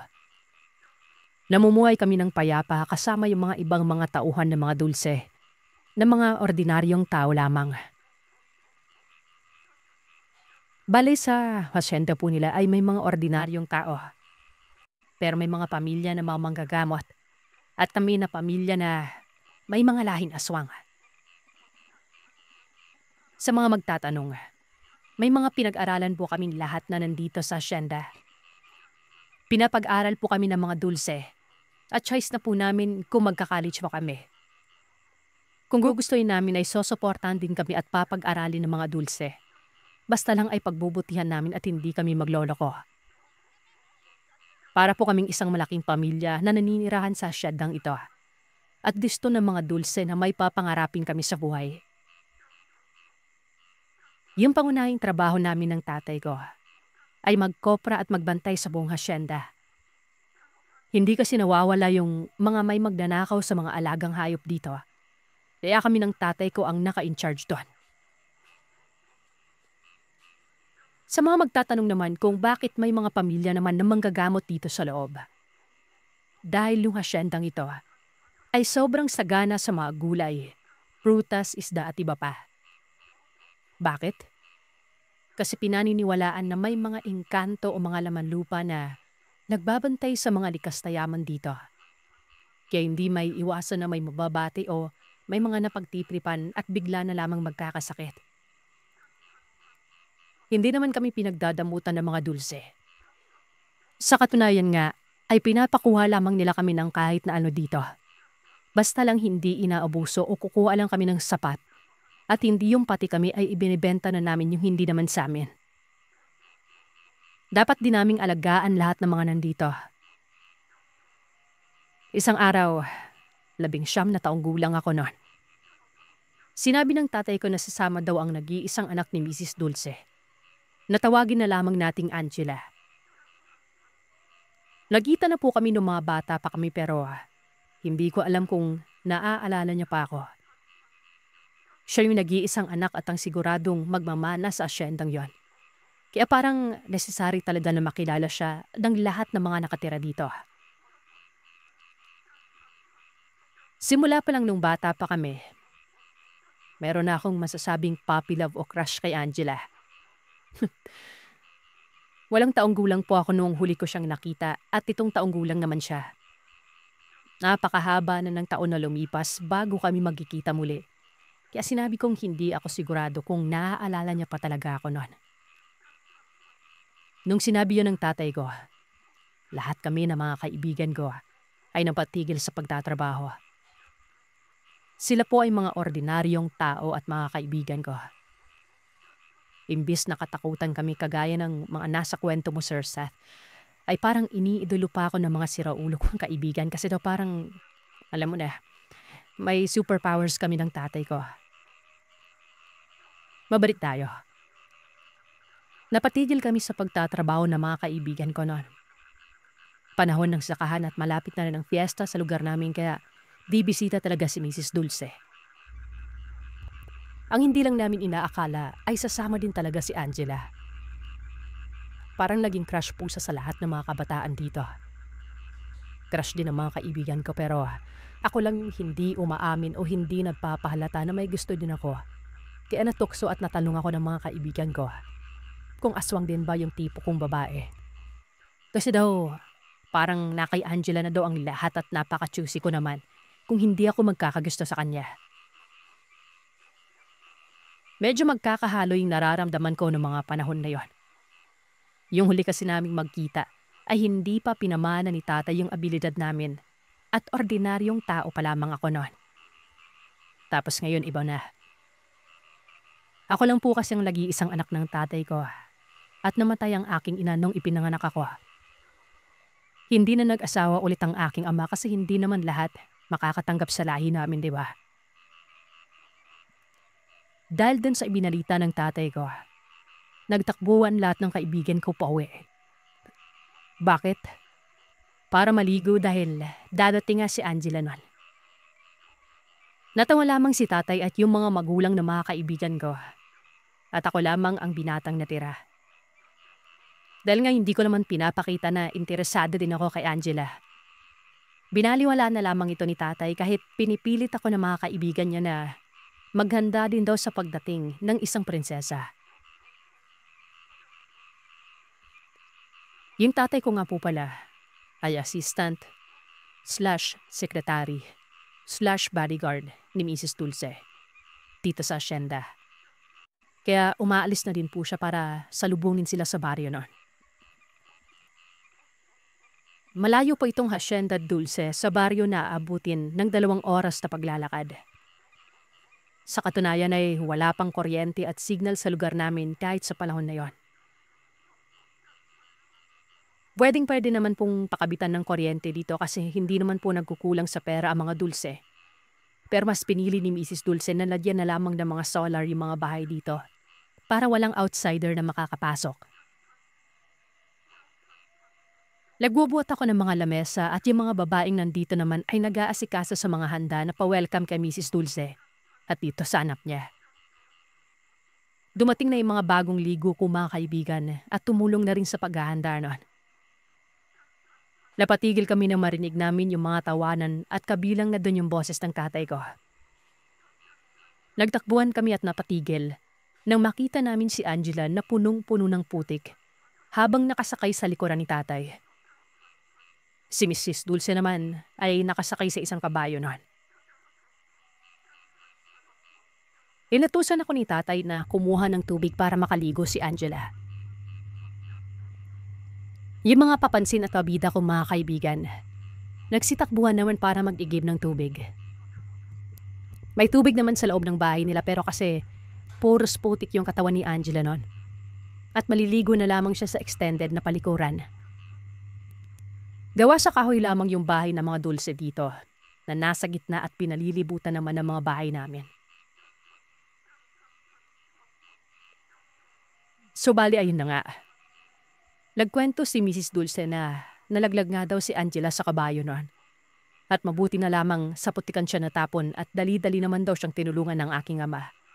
At kinarga na lamang siya sa likuran nito. Nagtaka naman ako kasi kahit malayo pa lamang si Angela, ay ramdam ko yung mga pangontra na dala-dala niya. Kaya paano siya nabuhat ng tatay ko? Parang ako nga, nahihirapang lumapit sa kanya noon. Habang nagtatawanan kami sa mesa, ay may iniabot naman yung nanay na kaibigan kong manggagamot na tawagin na lamang nating si Aling Elsa. Sinabihan niya ako na inumin ko daw para hindi ako nahihirapang lumapit kina Mrs. Dulce at kay Angela. Nagtingin na naman silang lahat sa akin. Ilinom ko na ito agad bago pa lumabas si Angela noon. Humingi naman ng tawad si Mrs. Dulce. Kasi nakalimutan niya na ipinamana na pala ni tatay yung kakayahan namin na yun. Parang binalot niya daw ng pangontra si Angela kasi madali itong nababati ng mga laman lupa, engkanto, aswang, at kahit mga mambabarang. Kaya pala, kahit nahihirapan akong lumapit kay Angela, ay parang gusto ko pa din siyang hawakan. At ang bango-bango niya po talaga nun. Parang amay gatas na may minatamis na condense. Pinanong ko naman yung mga kaibigan ko kung may naamoy ba din sila pero wala naman daw. So bale ako lang to, diba? Lumabas na si Angela at nakapagpalit na din ito ng damit nun.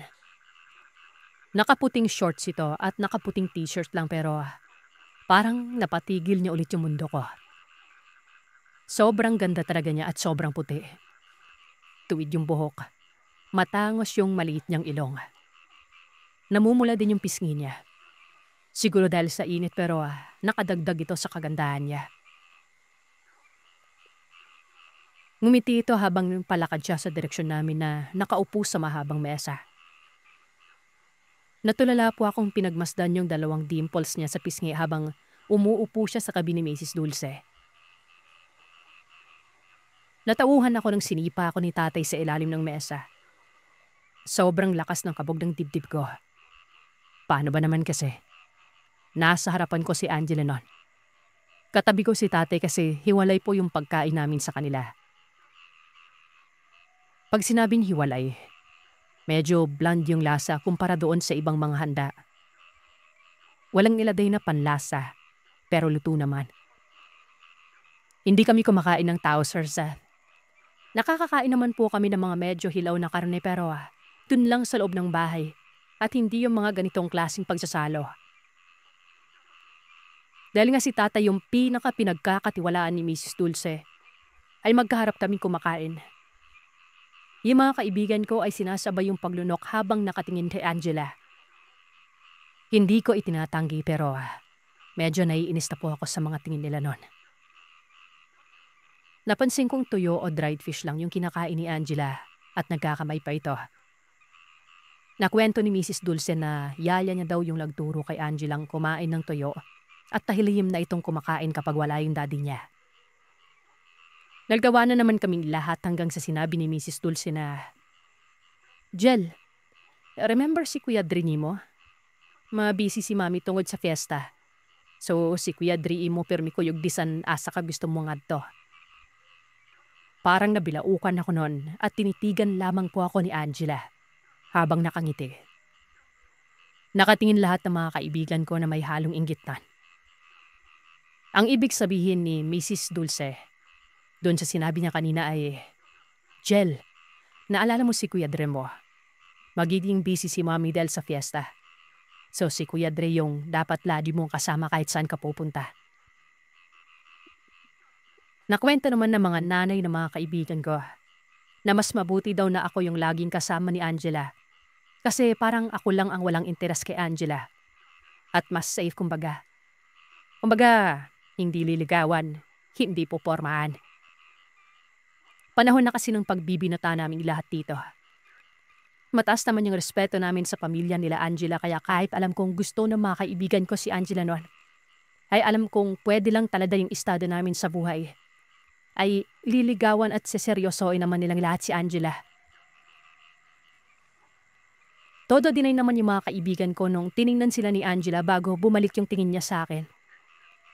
Tahimik lamang ako pero yung puso ko parang sasabog na sa tuwa ka ba nun?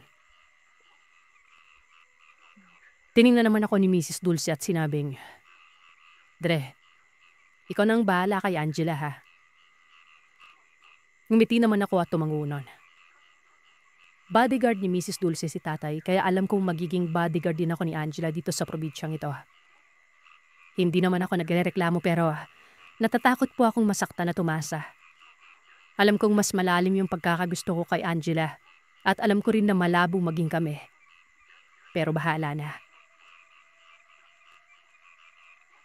Matapos kaming kumain ay nagulat ako nung bigla akong hinawakan sa kamay ni Angela noon. Para akong nakuryente. Pero hindi ko po ipinahahalata. Ramdam ko pa rin yung mga pangontra ni Angela pero hindi na po kagaya nung kanina na sobrang bigat sa pakiramdam. Hindi ko alam kung ano yung pinainom sa akin pero nakakalapit ako kay Angela nang hindi ako nahihirapan. Nakatingin lamang siya sa akin at nakangiti at pinipisil yung kamay ko. Tinaas ko lang yung kilay ko at sinabihan na niya ako ng suplado. Wala na nakailan ako, Andres? Tanong niya sa akin na parang naiinis na sa Tagalog ay, hindi mo na ba ako nakikilala, Andres? Sinabi ko naman na hindi. Ang cute niya magtampo. Kinagat yung kamay ko sa sobrang inis niya. Dinimay ko po yan, Sir Seth. Bully ako sa kanya dahil para mapansin niya ako. Pinatanggal ko lahat ng hair clip niya at kinukuha ko lahat ng chocolates niya. Kaya alam ng lahat dito na hindi ko type si Angela pero magkaibigan kami sa harap ng mga magulang namin. Naalala ko na gusto niyo magpalipad ng saranggola ala yun ang ginawa namin noon. Nilabas ko yung saranggola na ginawa ko para sa kanya ng mga bata pa kami. Akala ko kasi di bisita siya ulit kaya ginawan ko siya ng sariling saranggola. Lumipas ang 2 oras na nakatingin na kami sa ulap habang umiinom siya ng buko. May pinapatubog siyang musika kahit hindi kami nag-uusap nun. May boyfriend ka na ba? Bigla akong tanong kay Angela at napaubo naman siya sa tanong ko. Pinipitan niya ako bago siya tumango. Parang nadurog yung puso ko sa sabog niya, Sir Seth. Gusto ko pa yatan saktan yung sarili ko kaya pinanang ko kong pogi ba. Tumipig siya ulit sa akin habang nakanipi at tumalunod. May miss naman ako kasi parang na-imagine pa yata siya at namimiss niya yung boyfriend niya sa harap ko. Gwapo, buutan, taas, abs. Yun yung mga sinasabi niya habang nakapiin sa akin ng diretsyo nun. Kinuwento pa niyo na paborito doon nga yung mga mata at ngipin nito. Ang ibig sabihin niya, gwapo daw, mabait, matangkad, at meron abs. Sa rimis ko ay hindi ko na siya kinausap ulit at pinulot ko bigla yung saranggola. Nagulat kaming dalawa ni Angela sa ginawa ko. Matadab niyang pinag-aampas yung katawan ko habang sinasabing, uway kay buot, or sa Tagalog ay walang hiya ka. Sinabi ko kasi na sa kanya na naning saranggola ko para low-key ko regalo sa kanya nun. Dapat matakot ako sa babaeng to kasi ang sakit na mga hampas niya pero ewan. Ibang-iba ang tingin ko sa kanya. Sila na talaga siguro yung ulo ko kaya pinawanan ko na lamang siya na ikinaiyak naman yun nun. Dahil hanggang ngayon ba naman ay binubuli ko siya. Na-broke out siya sa akin na pinabol ko naman. Labtakan na lamang ako. Law nakita ko siya na patakbong pabalik sa diretsyon ko. Pre! Pisting yawa! Pasigaw niya sinabi na muntikan ko din ikinadalit nun. Pinagmumura niya kasi ako pero nawala bigla yung galit ko nung bigla niya akong niyapos. Naramdaman ko yung lakas ng kabugang dibdib niya. Tinanong ko siya kung anong nangyari at sinabi naman niya sa akin na meron umano siyang nakitang dalawang malaking uwak na nakatipig sa kanya noon. Tumingin naman ako kung saan siya nanggaling at wala naman akong nakita. Napagsabihan ko pa siyang madrama noon. Galit man pero hindi na siya umiwalay sa akin. Pinasan ko na lamang sa likuran ko dahil ayaw na niyang mablakad noon. Mabigat siya. At alam kong dahil yun sa mga pangontrang dala niya. Hindi ko alam kung matutuwa ako o maluluwa sa kondisyon kong yun pero binuhat ko siya hanggang sa makita namin ng mga bahay. Disperas ng piyesta bukas. Kaya bala ang lahat sa paghahanda nun. Nakasanayan kasi na nagpapakari ng mga dulce sa isang paaralan dito sa baryo. At nagbibigay din sila ng mga school supplies. Pumunta kami din sa tambayan na kubo naming mababarkada. Tumakbo naman yung dalawa kong matalip na kaibigan na si Lindo at si Fernan. Si Lindo po ay anak ni Aling Elsa, isang manggagamot. Angela! Sampit nilang dalawa, na parang hindi pa ako nakita. Numipi lamang si Angela at kinuha yung mangga na inabot ni Ferman. Tumingin naman si Angela sa akin at pinahiwa yung manggang yan. Lainis ulit ako noon kaya imbis na hiwain may binalatan ko ito at isinubo yung mangga kay Angela. At sa inis niya isinubo niya sa bibig ko yung mangga na may kadapa niya. Para akong baliw na kinikilig kasi parang magarikan din kami noon pero hindi ko pinahalata syempre at kinain ko na naman yung mangga na ito. Tumayo si Angela. Dan bigla na lamang itong nawanan ng malay. Buti na lamang at nasa luko si Angela noon bago tumama yung ulo niya sa may bandang sahig. Agad ko itong itinakbo sa loob ng bahay ng mga dulce at hiniga si Angela sa ama. Dumating naman si Aling Elsa, si Mrs. Luise at ang aking ama. Tinalong nila ako kung ano ang nangyari at sinabi ko naman kung ano yung ginawa namin noon. Papaalisin na sana kami. Nang napansin kong nakahawak pala si Angela sa kamay ko. At kahit anong gawin ko ay ayaw na itong bitawan. Naririnig din namin na lagi siyang sumasambit ng Dre, Kuya Bre, habang nakapikip ito. Ginawat siya ni Aling Elsa. Dami lamang 3 ang nasa loob ng kwarto. At sinabi niya naman na marimala na apakan daw si Angela habang nagmumura kaya nabati ito. Nagyilpi naman ako kasi alam kong kasalanan ko yon. Lala na ko din yung dalawang malaking uwak na sinabi ni Angela sa akin kaya tinanong ko kay Anin Elsa kung may sumusunod ba kay Angela. Tumango naman ito. Pero sinabihan niya ako na huwag magkalala kasi kami lamang ni tatay ang makakanapit kay Angela dan hindi nasasakpan o nahihirapan. Delivery na mong nag-aray si Mrs. Dulce doon sa lugar kung saan nagmumura si Angela. Kasama si Aning Elsa at si tatay. Habang naiwan ako at si Angela sa bahay. Nakatulog na si Angela at nabipawan na binay yung kamay ko nun. Dobi na namadising si Angela. Kumakain kami ng sabay at pinbis na tumabi siya kay Mrs. Dulce. Sa akin siya kumabi nun. Natuwa naman si Ferdinand kasi siya yung nasa kabilang side ni Angela. Tumabi na naman si tatay kay Mrs. Dulce at pinarit niya yung mga ulam na dapat para sa kanya. Nag-uusap yung mga matanda para sa event bukas at syempre, tahimik lamang kami mga kabataan. Dahil sa mga panahon niya yan ay hindi kami sumasaw-saw sa usapan ng mga matatanda. Lopatingin ako kay Angela. Nang biglangan nilagyan ng binuguan yung plato ko. Yung binuguan pa naman na nakahalo nun ay may halong sili. Napatigil lahat sa pag-uusap dahil sa ginawa ni Angela. Mas lanibre. Nang ibig sabihin ay mas masarap. Tinuro niya naman yung dinuguan na nasa harap ko at napatanong naman siya kung bakit walang lasa yung dinuguan na nasa harapan ko. Ibang-iba yung lasa kaysa sa kinakain niya.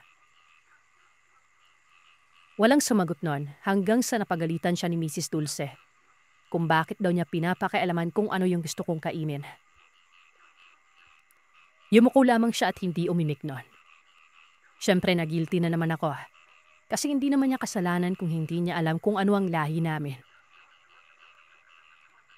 Kinalabit ko yung kamay niya sa ilalim ng mesa.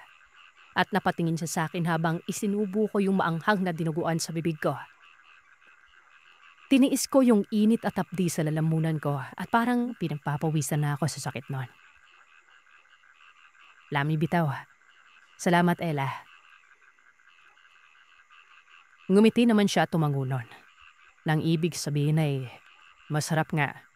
Salamat, Ella. Ako lang ang tumatawag sa kanya ng Ella at lagi siyang guminiti sa akin kahit anong bully ko sa kanya. Agad akong uminom nung hindi na siya nakatingin at may binigay sa akin si Lindo na nasa tabi ko. Bumulong siya at sinabing inumin ko daw sabi ng nanay niya. Kaya pa sekreto kong ininom yung nasa bote na parang tubig lang. Wala yung lasa pero gumagaan yung pakiramdam ko kada inom ko nun. Sumapit na ang bisperas. At nagtungo kaming lahat sa baryo. Abala sa pagsaset up ang lahat and as usual, gumala kami ni Angela. Dahil nga bisperas at nagpapakain si Mrs. Dulce, ay maraming nagtungo sa paaralan kung saan din namimigay ng school supply. Ginala ko siya sa perya. Natuwa naman ako kasi parang na rin kaming nag-date noon pero nawala yung ngiti sa mukha ko ng may matandang babae na sumusunod sa amin. Dumaan kami ni Angela sa likuran ng paaralan kasi shortcut yun pero napatigil kami nang makasalubong namin ang dalawang uwak sa isang malaking puno at nakatitig sa amin ang dalawang uwak na yon. Agad na dumikit si Angela sa akin sa takot at nung lumingon ako sa likuran ko ay nandun na ang matanda na humahabol sa amin na nakangiti at manlilisig ang mga mata. At iyan ang kwento ng aswang para sa araw na ito. Salamat sa inyong pakikinig. Huwag kalimutang mag-iwan ng komento at sabihin sa akin kung ano ang inyong naisip. Hanggang sa susunod na kwento, matulog kayong mahimbing kung kaya ninyo.